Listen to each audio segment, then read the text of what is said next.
Ride sharing এর আড়ালে শাহপরান নামের এই ব্যক্তি এক নারীকে নির্জন স্থানে নিয়ে গিয়ে ধর্ষণ ও সর্বস্ব লুটের মতো ভয়ানক অপরাধে লিপ্ত হয়েছিলেন।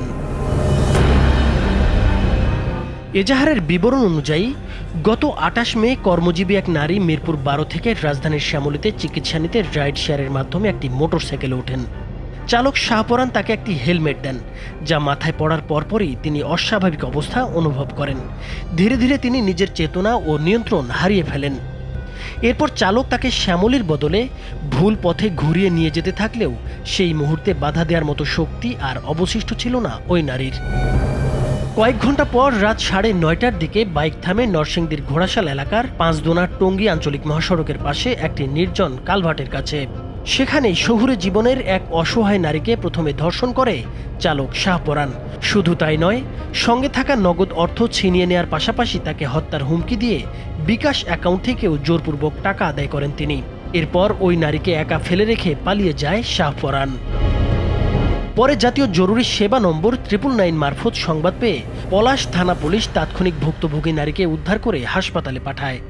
পরদিন ২৯ মে ওই নারী নিজেই থানায় মামলা দায়ের করেন।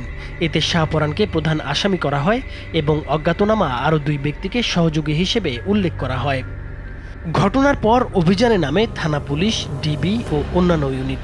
টানা নজরদারির পর ৩১ মে শনিবার গভীর রাতে রাজধানীর কেরানীগঞ্জ এলাকা থেকে পলায়নরত অবস্থায় শাহপরানকে গ্রেপ্তার করে পুলিশ।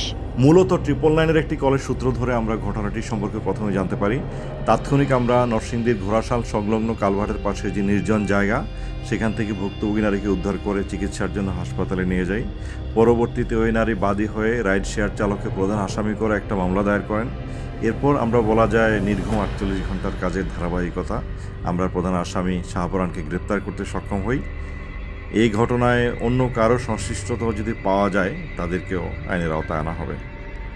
পরদিন রোববার তাকে আদালতে তোলা হলে তিনি ধর্ষণের ঘটনা স্বীকার করে ১৬৪ ধারায় স্বীকারোক্তিমূলক জবানবন্দি দিয়েছেন। নাইমুর হোসেন, মাছরাঙা টেলিভিশন।